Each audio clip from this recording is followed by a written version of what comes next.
नमस्कार प्रिय विद्यार्थियों, सीजी क्लासेस भारत पर आपका बहुत बहुत स्वागत है। आपके अपने चैनल सीजी क्लासेस भारत पर मैं आपका संजय सर आपका बहुत बहुत स्वागत करता हूं, अभिनंदन करता हूं।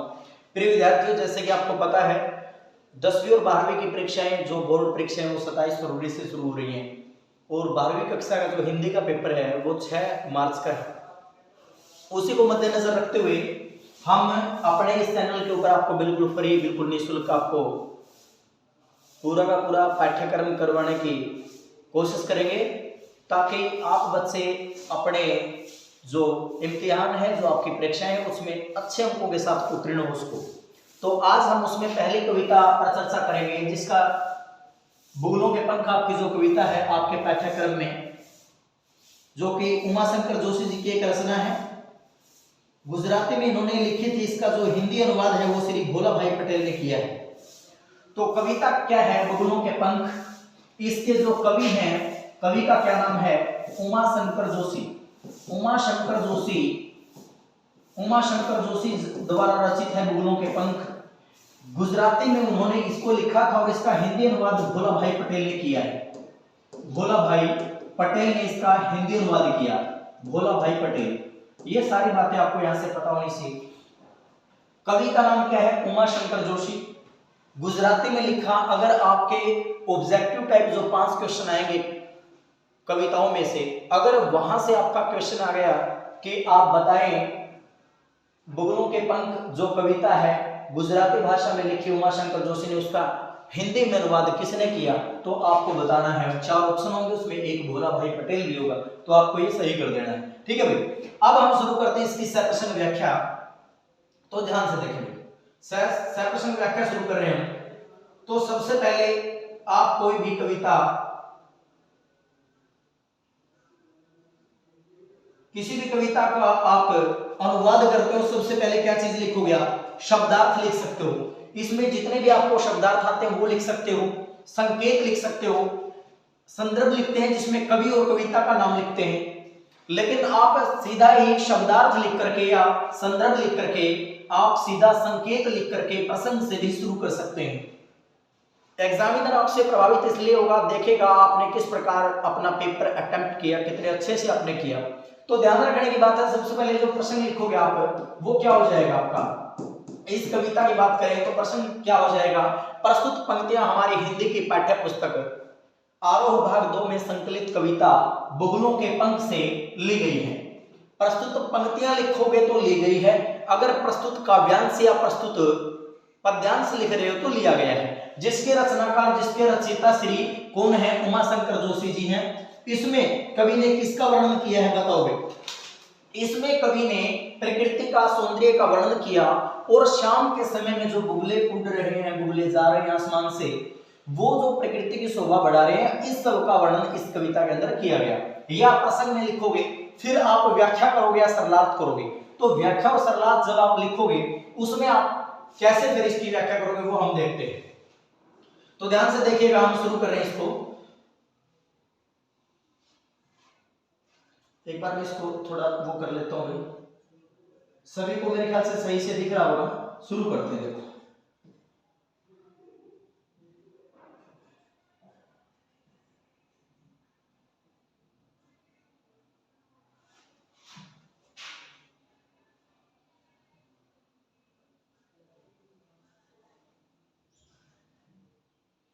जो शब्दार्थ हो यहां लिखने की हम कोशिश करेंगे। ध्यान से देखिएगा, ध्यान से देखिएगा।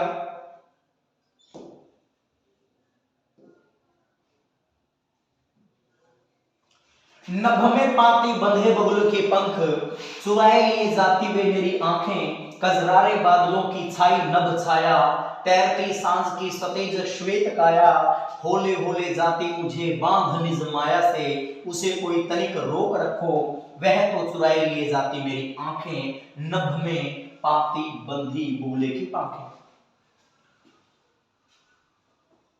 कमेंट सेशन में जल्दी जल्दी एक बार बच्चे इस क्लास को शेयर अवश्य कर देंगे। मैं देख पा, एक मिनट में चेक कर लेता हूँ आपके पास वॉइस अच्छे से पहुंच रही है। आप कमेंट करके बता दिया करें कि आपके पास आवाज कैसी आ रही है भाई। टेक्निकल थोड़ा इश्यू हो सकता है, लेकिन आप खुद कमेंट करके ज़रूर बता दें कि किस प्रकार आपके पास आवाज़ कितनी, आवाज़ कैसी, आवाज़ सही आ रही है।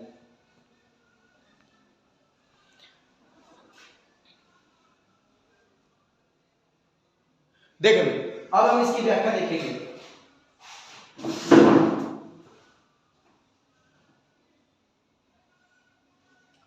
ठीक है भाई, तो कहता है नभ। नभ का मतलब क्या होता है? नभ का मतलब क्या है भाई, बताओ शब्द। नभ का मतलब क्या है? आकाश। नभ का मतलब क्या है? आकाश। नभ का मतलब आकाश में पांति बंधे। पांति का मतलब होता है पंक्ति, बंधी मतलब बंद करके, एक पंक्ति पंक्तिबद्ध होकर के बगुलों की पंख, यानी कि बगुले उड़ रहे हैं आसमान के अंदर, आकाश के अंदर बगुले जा रहे हैं, पंक्ति बना करके उड़ रहे हैं। चुराए लिए जाती वे मेरी आंखें, कहने का मतलब जो मेरी दृष्टि थी, जो मेरे नेत्र हैं, उनको बार बार अपनी ओर आकृष्ट कर रहे हैं। यानी कि जो कवि है वो नीचे जमीन पर धरा पर खड़ा खड़ा निहार रहा था आसमान की ओर, तभी कुछ बुगले एक समूह में उड़ते हुए जा रहे हैं, पंक्तिबद्ध होकर के उड़े हुए जा रहे हैं, और कवि उनकी ओर जो देखता है तो आकर्षण का केंद्र इतना जबरदस्त बन गया कि कवि की आंखें वहां से मन ही नहीं करता कि वहां से आंखें किसी दूसरी जगह वो लगा पाए, यानी कि इतना आकर्षण का केंद्र बना। उसके बाद कहता है कि कजरारे बादलों की छाई नभ छाया। कजरारा होता है काला भाई, ठीक है, कजरारा क्या होता है? काला। कजरारा बादल, बादल घन, ठीक है, बादल को क्या बोलते हैं? घन बोलते हैं। कजरारे यानी कि काले जो घन हैं, काले जो बादल हैं, की छाई नभ छाया, आकाश के अंदर उनकी छाया छाई हुई है, यानी कि चारों ओर आसमान के अंदर काले बादल उमड़ घुमड़ कर आ रहे हैं, काले घटा छाई हुई है। तैरती सांझ की सतेज श्वेत काया, श्वेत होती है सफेद, सफेद, और सतेज तेज सहित, यानी कि सतेज का क्या अर्थ हुआ भाई? सतेज का मतलब होता है तेज सहित, या चमकीला भी बोल सकते हो आप इसको, आप चमकीला भी बोल सकते हो, चमकीला बोल सकते हो इसको, सतेज को। श्वेत, सतेज श्वेत काया होले होले। होले होले का मतलब क्या होता है? धीरे धीरे। होले होले से विपर्य क्या होता है? धीरे धीरे।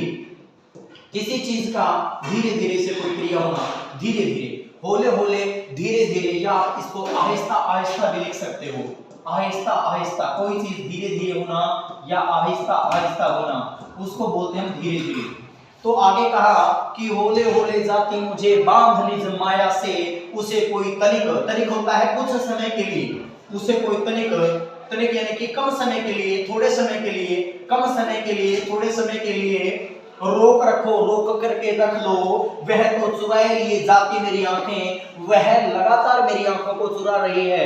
कहने का अभिप्राय है कि आकर्षण का केंद्र बनी हुई है। नभ में पाती बंधी बुगले की पंखें, जो आसमान है, आकाश है, उसके अंदर बुगले लगातार उड़े हुए जा रहे हैं, और वो थोड़ी ही देर, कभी कहता है कि थोड़ी देर में मेरी आंखों से ओझल हो जाएंगे।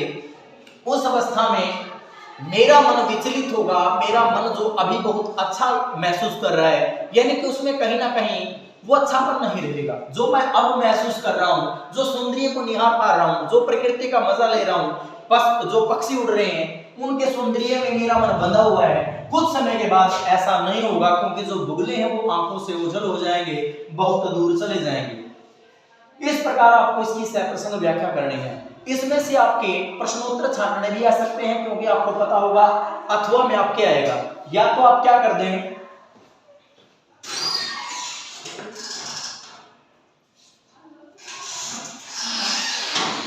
ठीक है भाई, या तो आप इसकी सप्रसंग व्याख्या कर दें, या फिर क्या करोगे आप, इसमें से अगर प्रश्नोत्तर छानने आ गए तो सबसे पहले पूछेगा प्रस्तुत जो ये आपके काव्यांश है, पद्यांश है, इसके कवि और ये इस कविता का नाम बताओ, यानी कि काव्यांश किस कविता से लिया गया, इसके कौन से कवि, आपको ये भी पूछा जा सकता है। या फिर जैसे कि आपको मैं बता देना चाहूंगा, यहां जो दिया हुआ है,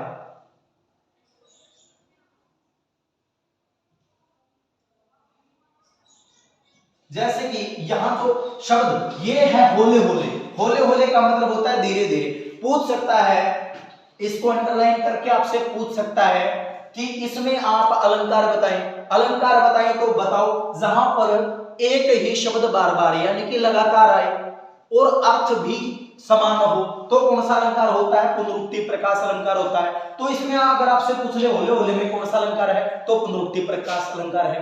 आप अलंकार भी आपके इस +2 जो आपके 12वीं कक्षा इसके अंदर अलंकार का भी टॉपिक, तो उसमें आपको पता होना चाहिए, जैसे कि आपसे पूछ ले एक शब्द एक से ज्यादा बार आए, बार बार आवृत्ति हो, एक से ज्यादा बार आए और प्रत्येक बार अर्थ भिन्न हो, तो उस अवस्था में कौन सा अलंकार होगा? यमक। जैसे कि काली घटा का घमंड घटा, ठीक है, कनक कनकते सोगुनी मादकता अधिकाय हो, खाए बुराई नर यो पाए बुराई, ये आपके किसके उदाहरण हो गए? यमक के। एक अलंकार होता है जिसमें एक शब्द आएगा एक ही बार लेकिन अर्थ कई देगा, एक से ज्यादा अर्थ होंगे, जैसे वो कौन सा अलंकार है? श्लेष अलंकार। जैसे कि मैं आपको बताऊं,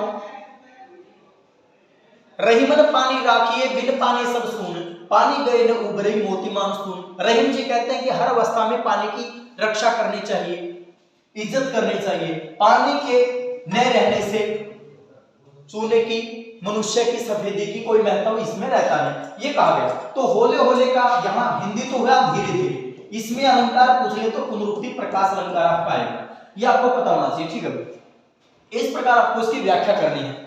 कर दो व्याख्या। नभ में आकाश में पंक्तिबद्ध होकर के बुगले उड़े जा रहे हैं, चुराए लिए जाते हुए मेरी आंखें लगातार मेरी आंखों को चुरा रहे हैं, यानी कि जो दृश्य है वो लगातार अच्छा बना हुआ है। कजरारे बादलों की छाई न बिछाया, तैरती सांझ की सतेज श्वेत काया, होले होले जाती मुझे बांध निज माया से, उसे कोई तनिक रोक रखो, वह तो चुराए लिए जाती मेरी आंखें, नभ में पाती बंधे होले की पांखें। कवि कहता है कि जो नभ आसमान आकाश के अंदर लगातार जो बुगले हैं पंक्तिबद्ध होकर के उड़ रहे हैं, उनको कुछ समय के लिए रोक रखो, क्योंकि जो ये दृश्य है ये मेरी आंखों को बहुत भा रहा है, अच्छा लगा रहा है, नयन अभिराम है, मैं अपनी आंखों को चाह करके भी कहीं दूसरी ओर नहीं लगा पा रहा। इतना ज्यादा प्रकृति के सौंदर्य का वर्णन किया इस प्रकार। उसके बाद आपको इसकी जो है काव्य सौंदर्य लिखना होता है। काव्य सौंदर्य में दो प्रकार से हैं, एक तो होता है भाव सौंदर्य, एक होता है भाव सौंदर्य, दूसरा होता है शिल्प सौंदर्य। भाव सौंदर्य में आप लिखोगे कि इस कविता के अंदर जो कवि है वो कहना क्या चाहता है, मूल प्रतिपाद्य क्या है। उसके बाद की अगर बात करें शिल्प सौंदर्य की, तो शिल्प सौंदर्य में आप क्या लिखोगे, इसमें अलंकार है कि नहीं है, जो अलंकार है वो बताओगे, शब्दावली कैसी है, अभिधा लक्षणा व्यंजना वो आप बताओगे इसमें। उसके बाद आपको ये बताना चाहिए भाषा कैसी है, तत्सम तद्भव शब्दावली है, जो भी आप लिख सकते हो उसमें जितने आपको विशेषता इस काव्यांश के अंदर हो वो आपको सारी बतानी होती है, ठीक है। इस प्रकार अगर आप पेपर करोगे अच्छे से तो बहुत अच्छे अंकों के साथ आप उत्तीर्ण होंगे। तो सारी की सारी ये जो कविताएं आपकी सिलेबस में वो हम डाल देंगे अपने इस चैनल पे, तो आप चैनल को सब्सक्राइब कर लें, अगर नए हैं तो अपने दोस्तों के साथ आप इसको शेयर जरूर करें। पूरा का पूरा पाठ्यक्रम हम इस पे कराने की कोशिश करेंगे। तो आज के लिए इतना ही प्रिय विद्यार्थियों, मिलते हैं अगली क्लास के अंदर एक नई कविता के साथ। नमस्कार, जय हिंद, जय भारत।